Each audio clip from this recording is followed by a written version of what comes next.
All right, testing.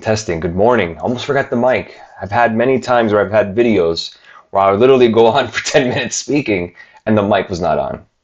Happy Thursday, but feels like a Friday. Welcome aboard to the Morning Note. My name is Carlos Garcia, founder and CEO of G.A.R Capital. Well, can't say the market is boring every day. I wake up this morning and the first thing I read is that Elon Musk places a bid on Twitter. So that's what we're going to talk about today. Bottom right-hand corner of your screen here, turn on that, click on that, turn on notifications, subscribe to our channel. Make sure to like our videos, really do appreciate it as always. We'll go really quickly through the futures, pretty much flat. NASDAQ is down 0.28%. Of course, Twitter is up, as we know. We'll talk about that. Dow is pretty much flat. Russell down 0.35%. Worst of the majors. S&P down 0.28%. And the futures today. But not much movement in terms of anything big or anything like that. Crude oil is down about 2% pre-market, 102.21 a barrel. Gasoline down 1.72%. Gold is down 1.46. Silver down 1.31. Treasury yields are going up 2.713%. Dollar is also up $100.17 on the index. The VIX is up very slightly, 0.09%. Bitcoin is up 41,200 on the future side. Ethereum is 3,090. Very slightly green. And going over Forex here, Euro dollar 108.38, down 53 pips after the ECB announces that they will be cutting back bond buying eventually. I don't know the exact date. I didn't read that exact date on when that will be. 125.61 for the dollar yen, down about 3 pips. So pretty marginal in terms of futures. Some commodities are down, but really the big news today is that Elon Musk, as you know, has a stake in Twitter, will be making an official offer to buy out Twitter at a premium. So let's go ahead and get that information here. I'm going to go ahead and move over to TweetDeck. This is what I use to tweet every day. If you don't follow us at G.A.R Capital already, I blog daily about the market, little things that happen, news and such. This will be always free. So maybe Elon is going to be the future owner of Twitter. Let's see. So here's the actual details. Elon Musk offers to buy Twitter for $54.20 a share. Keep in mind, yesterday we closed at $45.85. So at a premium, it's a cash offer too. Elon Musk went ahead and actually wrote a letter to the Twitter board and the CEO. Here is the quote. I invested in Twitter as I believe in its potential to be a platform for free speech around the globe, and I believe free speech is a societal imperative for a functioning democracy. However, since making my investment, I now realize the company will neither thrive nor serve this societal imperative in its current form. Twitter needs to be transformed as a private company. So he wants to take it private. As a result, I'm offering 100% of Twitter for $54.20 per share in cash, 54% premium over the day before I began investing in Twitter at a 38% premium over the day before my announcement was publicly announced. My offer is my best and final offer, and if it's not accepted, I would need to reconsider my position as a shareholder. Twitter has extraordinary potential. I will unlock it. Elon Musk. A lot of stuff there, a lot of stuff to unpackage. So again, can he buy the whole company? Yes, he can, if the board does agree. And mostly the major shareholders of Tesla are really Elon Musk, BlackRock with some funds, Fidelity with some funds, and really the only other big individual investor of Twitter is Jack Dorsey, who was the CEO of Twitter, was the founder of Twitter, but now he's putting more of his emphasis into crypto and to Square, which is now Block. So a lot more blockchain and crypto for him. Elon Musk is really, in his mind, looking out for shareholders and then giving them a premium to go ahead and actually take it private in regards to the internet or regards to Twitter being some kind of arbiter of truth. I don't know if that's going to be the case. Facebook, we know that people have had issues with fake news. Remember, these are private companies, so they're not public utilities either. So they don't have censorship in a sense. I'm not a constitutional lawyer by any stretch, but the First Amendment right really just protects government restricting your speech, not a private company. So, you know, I'm assuming that you just can't walk into a Starbucks, say certain things that may be inflammatory to others or opinions or what have you. Starbucks reserves the right to refuse service and to throw you out, I guess, or at a dance club or what have you. I don't know the intricacies of that. Again, that's his opinion in regards to Twitter being a free speech kind of like barometer or some kind of flag planting. I mean, if he wants to buy it, I mean, that's capitalism, right? I mean, I love Twitter. I use it every day. So, I mean, I don't think it's a bad move. The only thing I worry about is that Elon Musk doesn't have that money in cash. A lot, if anything, most of his wealth is tied into Tesla stock. He would have to sell a very good amount of Tesla shares in order to purchase Twitter. So if you're a Tesla shareholder today, prepare for a little bit of a bumpy ride or some opportunities in the future.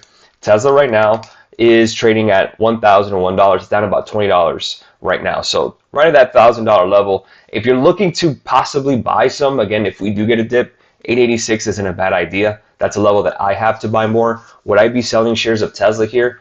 No, I'm not really worried about it. Again, I want to hold it long term anyways. So again, I just see it as more of a buying opportunity. But for those who are trading it, again, Tesla may provide some kind of opportunity there. Interesting stuff that he wants to buy Twitter. Some other news here. Again, there's no word on if it's going to be closed or if it has been accepted. Again, we'll let you know if that happens maybe over the weekend or so. Remember, the market is closed tomorrow. We had retail sales advanced March, slightly under estimates. 0.6% was the estimate, 0.5% was the actual reading month over month at a positive. Retail sales, excluding auto, was up 1.1% month over month for March. Let's see, retail sales, I think we got it at 0.2%, excluding auto and gas. That beat estimates as well. So let's see. Again, I've been kind of saying in that now for members is the fact that, you know, JPM reporting their credit card spending. The consumer is alive and well. They are actually buying. They're actually traveling. I've seen it firsthand. So again, you can't really have a recession if people are not spending. If people are spending money and consuming. 70% of our economy is based on the consumer. So again, a lot of moving parts there, but again, I tend to look at the consumer. I want to see their opinions. The stock market is one thing. Not everyone trades stocks on a daily basis. Most people trade have their 401ks or their IRAs and don't really think about it. They're just long-term investors. Really, the retail is kind of the actual pulse of the economy, in my opinion. Yes, real estate could slow with interest rates rising. Used car prices are starting to fall down a little bit due to dampening demand. But again, people are spending. Delta said they had really good demand. So again, keep an eye on the consumer. I want to keep an eye on the consumer discretionary. I want to keep an eye on some airlines. I want to keep an eye on people that are getting away from that buying stuff economy back in COVID in 2020, 2021 to a doing stuff economy. Live Nation is probably a good idea. You know, restaurants like Darden restaurants, people want to go out to eat. They don't want to just eat at home anymore. They want to travel. Again, take a look at, you know, Booking, Expedia, those names. Also the airlines. So I'm watching jets. Let's see if we can get a little bit of an opportunity to buy some. But again, I'm betting on the consumer to continue to spend, especially as the summer comes up.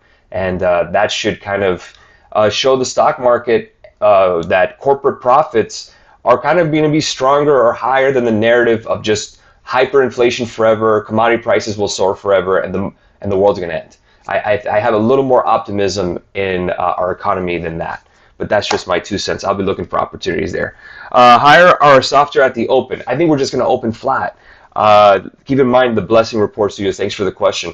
The main thing today is that today is the last day of the week. Tomorrow the market is closed. Usually what we get is that we get a rally into Easter, kind of a good vibe sort of thing. I've seen that many times ahead of Memorial Day weekend and such like that, where the market's closed on a Monday. So usually the day before a holiday, we tend to end on a positive note. I don't think we're going to rally completely 100 points or anything like that, but I think we should end up green today. I think we'll possibly, best case scenario, get above 44.54 in S&P futures. That'll get us to around 14,455 on NASDAQ. I think we get there. I think the VIX breaks down a little further. We did fill that gap. We should get down below 21, 24, and possibly, hopefully, if you're a bull, you want to settle around the 2070 level. At least get the 20 handle for the day. If the airlines, which do you think is the best in? Good morning, John. I do own some Delta, so that's my personal favorite airline. But again, for the airlines, I'm going to kind of do the XOP. Remember that we did that XOP trade back in July where we were long oil producers, and it paid out very nicely. And that was XOP. That was the exploratory ETF. So I want to do this time with JETS, Jets.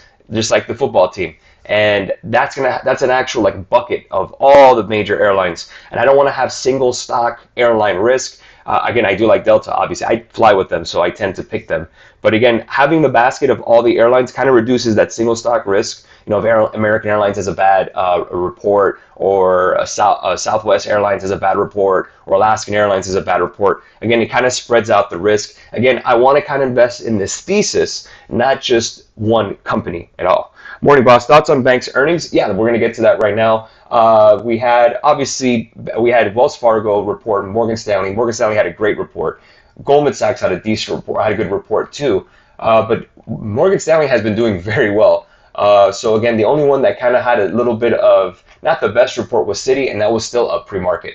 $2.02, great report, beat on revenue, but they disclosed a Q1 net release. JPM did the same. So that means just reserve release. Again, I guess if a slowdown or recession fears or hyperinflation, they want to have some cash on hand in order for loan reserves.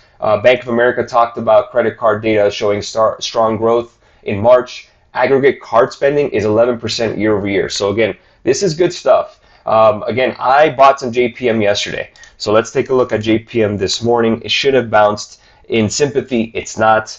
Let's go ahead and take a look at Wells Fargo. They're down pre-market. I think they missed on the top line of Wells Fargo. 17.59 billion. Yeah, they missed on the top line. It was 17.77 billion on the estimate. Interest income 9.22 billion versus a 9.29 billion estimate. Total average loans 898. So they actually wrote more loans, but again, they missed on the top line of earnings. So that's basically earnings, and then your bottom line is your profit. But again, they are down pre-market. Citibank was up higher, 52.26, but that came down a little bit. Morgan Stanley, kind of the same deal, 85.49. Again, guys, banks are value plays. Again, you're playing it just for the dividend. You're not expecting a ton of return. But JPM, keep in mind, has been outperforming the S&P this year. Actually beating the S&P. Yes, they are red, but so is the S&P as well. So again, JPM and Goldman Sachs are mine. I like those, and I'm going to stick with them. Morning thoughts on our Apple signal? Yes, we do have an Apple signal running. We are slightly red right now, set 170.23. We need to get to 171.26. Let's see if we can get a squeeze first thing in the morning. Again, with all this Twitter news, who knows if maybe tech gets a little more eyes. Last time we had that kind of announcement, markets did push in sympathy the tech stocks, mainly information technology, Google, Facebook. Those names did pop on that. So let's see if we can get that continuation, get that momentum. Remember, I talked about usually before a holiday, we tend to get a run up to end of the week. And today being the end of the week, let's see where we go from there.